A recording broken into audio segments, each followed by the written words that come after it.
Hello बच्चों, आज हम करने जा रहे हैं चैप्टर 2 ऑफ बुक 2। चैप्टर नाम है जो फाइनेंशियल मार्केट्स। जो फाइनेंशियल मार्केट क्या होती है वो मैं आपको नेक्स्ट क्लास में बताऊंगा। इसके पहले मैं आपको एक क्वेश्चन लिखवाने जा रहा हूँ, how the allocation of fund take place in the financial market. ठीक है बच्चों, क्वेश्चन है how the allocation of funds take place in the financial market. लिख लीजिएगा, how allocation of funds take place in the financial market.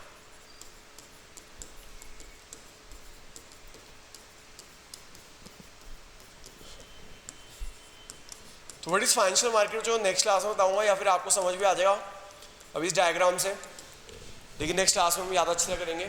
जो ये हमारा economic system होता है, इकोनॉमिक सिस्टम में दो तरह के लोग होते हैं, एक होता है हाउस होल्ड्स, एक होते हैं बिजनेस फॉर्म।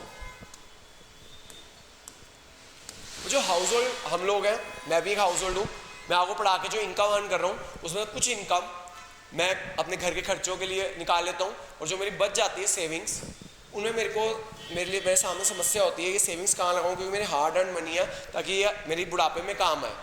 तो जो सेविंग है मेरी बुढ़ापे के लिए चाहिए, जब मैं पढ़ाना छोड़ दूंगा तो मुझे बुढ़ापे के लिए पैसा चाहिए होगा ना, तो वो मेरी सेविंग होगी। बिजनेस फॉर्म क्या होती है? बिजनेस फॉर्म है आपकी बड़ी बड़ी कंपनीज, रिलायंस, टाटा, ये लोग जो है इनको पैसा चाहिए। किन के लिए चाहिए? अपने बिजनेस के लिए। डाइवर्सिफिकेशन करनी होती है, मॉडर्नाइजेशन करनी होती है, रिप्लेसमेंट करनी होती है मशीन्स की, उसके लिए इनको पैसा चाहिए होता है। तो इनको पैसा चाहिए होता है, दे आर कॉल्ड इन्वेस्टर्स। अब दिक्कत ये है, हम लोग सेवर्स हैं, हमारे पास फालतू पैसा है। इन्वेस्टर इनको पैसा हर टाइम चाहिए होता है, क्योंकि इनको नए नए बिजनेस खोलने हैं, मर्जर्स करने हैं, डाइवर्सिफिकेशन करनी है। तो अल्टीमेटली एक ऐसी चीज़ की जरूरत है जो इनको सेवर्स और इन्वेस्टर को मिलाए। इन दोनों को कौन मिलाती है बच्चों? Financial market. Financial market house hold को और बिजनेस फॉर्म को मिलाने का काम करती है। तो फाइनेंशियल मार्केट एक ऐसा प्लेटफॉर्म प्रोवाइड करती है जहाँ पे हाउस होल्ड और बिजनेस फॉर्म मिलते हैं, और इनको जिनको पैसा जो सेवर्स है, इनका फालतू पैसा है, वो बिजनेस फॉर्म में पैसा इन्वेस्ट करते हैं थ्रू फाइनेंशियल मार्केट। तो जो आप समझाऊंगे इकोनॉमिक सिस्टम क्या होता है, इकोनॉमिक सिस्टम क्या होता है, इसमें दो लोग होते हैं। इस डायग्राम को बनाऊंगे पेपर में और उसको एक्सप्लेन करूंगे कि इकोनॉमिक सिस्टम में दो लोग होते हैं, हाउस होल्ड और बिजनेस फॉर्म। जो हाउस होल्ड होते हैं इनका फालतू पैसा होता है, इनको इन्वेस्ट करना होता है, जो अपनी इनकम में से कंजम्पशन करके जो पैसा बचता है वो सेविंग्स बचती है, तो दे आर कॉल्ड सेवर्स। और इन्वेस्टर्स को पैसा चाहिए होता है अपनी डाइवर्सिफिकेशन के लिए, मर्जर के लिए। तो हाउस होल्ड को पैसा इन्वेस्ट करना है, बिजनेस फॉर्म को पैसा चाहिए, तो ये कैसे इन्वेस्ट करते हैं? फाइनेंशियल मार्केट्स के थ्रू। ठीक है जी। तो इकोनॉमिक सिस्टम हाउस होल्ड और बिजनेस फॉर्म को मिलवाता है। तो ये एक डायग्राम बनाएंगे और उसको एक्सप्लेन करेंगे। उसके बाद बच्चों अगला डायग्राम है आपके लिए,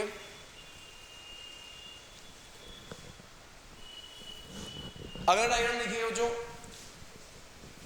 ये जो है ना, जो हाउस होल्ड जो है उनको पैसा इन्वेस्ट करना है। हाउस होल्ड का दो ऑप्शंस होती हैं। एक ऑप्शन है कि वो बैंक्स को पैसा दे दे, हाउस होल्ड जो है वो बैंक्स को पैसा दे दे। अगर वो बैंक्स को पैसा दे देते हैं तो बैंक्स को रिटर्न जो होता है ना बहुत लो होता है। एफडी पे वो 6 to 7% इंटरेस्ट देते हैं, लेकिन रिस्क लो है। रिस्क क्या लो है? क्योंकि गवर्नमेंट की बैकिंग होती है इनकी कि ये गारंटी देते हैं आपको पैसा डूबेगा नहीं। ये आप लोगों से पैसा लेकर ना बिजनेस फॉर्म को पैसा देते हैं 12 से 15% तक रेट ऑफ इंटरेस्ट पे। इस तरह से बैंक अपना अर्न करते हैं। ये जो चीज़ है ये हमारे आपको इकोनॉमिक्स में पढ़नी है, हमें बीएसटी में नहीं पढ़नी, हमें बिजनेस स्टडीज में ये वाला पार्ट पढ़ना। लेकिन एक्सप्लेन करोगे कि हाउस होल्ड, यहाँ पे एक्सप्लेन करोगे हाउस होल्ड का दो ऑप्शन है कि वो बैंक को या तो पैसे दे दें, बैंक को पैसे देता है, एफडी में 6 से 7% इंटरेस्ट मिलता है, रिटर्न बड़ा लो है। वो अल्टीमेटली बैंक बिजनेस फॉर्म को 12 से 15% के बीच में लोन दे देती है आगे। इस तरह से बैंक्स अपनी अर्न करते हैं।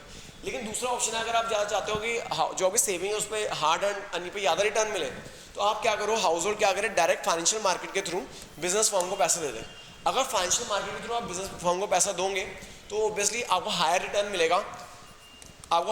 मिलेगा। आपको 15 से लेकर 30% ज़्यादा भी रिटर्न मिल सकता है। कि कैसे ज़्यादा मिलेगा? क्योंकि आपको इसमें कैपिटल एप्रिसिएशन होगी, शेयर्स की वैल्यू बढ़ेगी, आपको डिविडेंड मिलेगा, तो इस वजह से आपको हाई रिटर्न मिलेगा। लेकिन याद रखिएगा रिटर्न हाई है यहाँ पे, इस मीडियम में रिटर्न तो हाई है लेकिन रिस्क भी हाई है। अगर कंपनी डूब गई तो आपका पैसा भी डूब जाएगा।